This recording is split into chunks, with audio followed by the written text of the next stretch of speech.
Our next guest is Laurin Williams. Laurin has a powerful story that I know is going to touch you and inspire you in a big way. Laurin, welcome to the show. Thank you.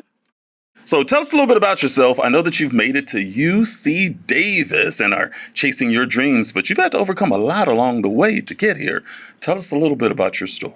Well, at the age of 17, I was still in high school. My mother put me out. It was senior year. I was put out, luckily, during the summer, so I was not currently in school. I was, at the time, a straight A student. I was always very studious. I was on a college track. Didn't see that ever being not the path for me. I ended up staying with a friend for most of the summer. I tried to get myself emancipated. Thought about going to Job Corps for a while.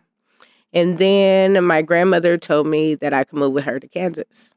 Well, I finished my senior year up till prom in Kansas. I quit right after prom. I literally got dressed up, went to prom, had fun with my friends, and never went back. So then my mother was pregnant at the time. I ended up moving back to California to be with my mom. I got my GED August of that year. I actually ended up in the 90th percentile on my GED. And I could have went to any college I wanted to at the time, but I wasn't really sure if I wanted to go to college. I had been through a lot at that point. My father had AIDS. My mom ended up losing the child, so she was going through a lot of emotional upheavals. And I was like, I don't think I can mentally handle college at this time. 2005, I was staying in Stockton at the time. I had just bought a car. I came to Oakland to check on my mom and drop her off something and pick up some stuff from her house because I still was storing things at her house. On the way back from that, I got into a terrible accident. I was completely sober. The pastors in the other car happened to die, and my life was really turned on its head. I don't know how else to say that. I ended up going to jail that night for involuntary vehicular manslaughter. I was released, and trial had been set for some time after.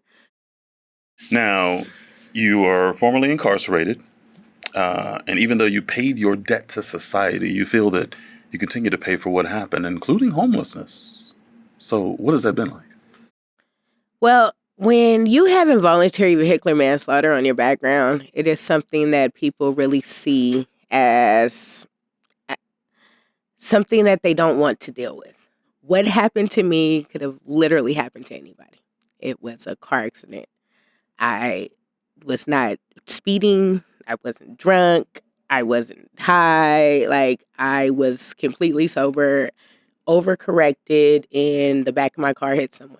So if you go to jail, you do your time, you complete your probation or whatever it is, you should be able to go back into society. You should be able to continue. I was not able to.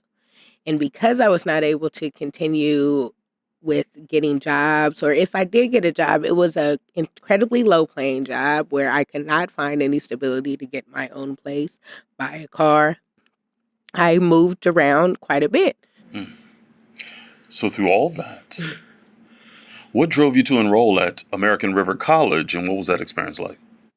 Well, I know for myself, community college is something that is going to change my kid's life.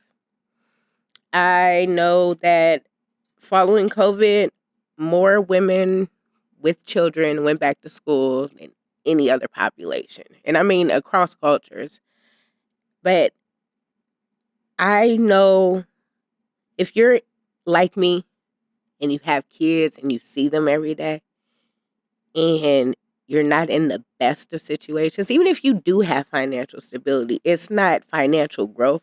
I think that it's really important that you look at your long-term value.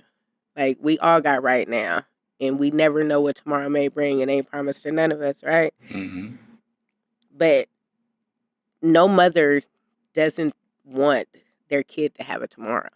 And If that doesn't motivate you, you just don't want to be motivated. So what kind of services, resources, and advice did you receive from Umoja? Umoja had village times, which were great. There were times where we could just sit and talk about different things. They really believe in doing a holistic approach with students. And I appreciated that because in times when there was stress, I had somewhere to de-stress. They also had some food supports. I mean, if there's mental wellness too, which I think is very downplayed in my culture, but mental wellness is so important. A lot of us suffer from mental upheavals and are so used to just swallowing it down. And so even now, like, I hate to cry. You know what I mean? And it's 2024, but like, I feel like it can be used against me. And so having someone where you can have a breakdown with and they're going to be like, it's okay. We're going to figure this out. That is something that Umoja really does really well. I learned from Umoja that I can be myself on any campus, unapologetically Black. Beautiful, but Black. They have scholarships. They also have resources like gas cards, food cards, they food resources. They take you on trips to conferences and things like that. They have summer internship where you literally get to be around Black college students from all over the state. So what would you say to others who may be currently incarcerated or are now released and are wondering if they can ever go to college? What would you tell that person? The carceral system will break down your family and your path more than any other system in this country. And it is literally up to you to decide what are you going to do with those broken pieces. There's always going to be times in your life where you're broken. But being broken doesn't mean that you're now worthless. So do it for you. Do it because it matters. Anyone can go to college. There is so many different programs that you could take. No matter where you fall in the spectrum, do it for you. Do something that you find fun doing. Like, I'm not saying that everyone has to go to the 4-year school and be, out and throwing a cap in the air. That's not what I'm saying. I'm saying that if you want something more than what the hood is giving, and I mean that as sincere as I can, like, I love my hood, but I don't want to live there forever. I love to visit.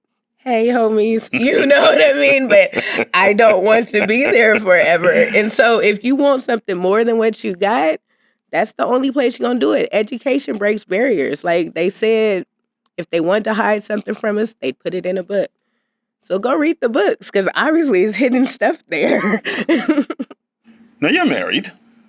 You have children. I do. What's it like being at a different life stage than many of the other students and who enroll immediately after high school? I love the stage I'm at in college. And I know it may seem weird, but like for me, I know what I want out of life.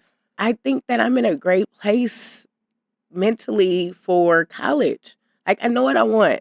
There's no part of me that's confused about my major or anything like that. I'm able to directly talk to my teachers on a very adult level. I do love where I'm at in college. I wouldn't change that for anything. I love the dynamics. I tried when I was younger. It wasn't my time. I had to live some more. And I'm not saying that everybody is me. That's my story. That's my path. So tell me about your future. What are your plans after you graduate from UC Davis? Man, I hope to entrepreneur. I hope to get some funding from some venture capitalists and be able to open my own business where I could hire people that are formerly incarcerated that can't get regular jobs and be able to have a good place to work. I mean, the goal is to be my own boss. Laurin Williams, thank you so much Thank for giving you. us your story and spending time with us today. Yes, it's been a pleasure. I appreciate it. We are the painters of our world. We are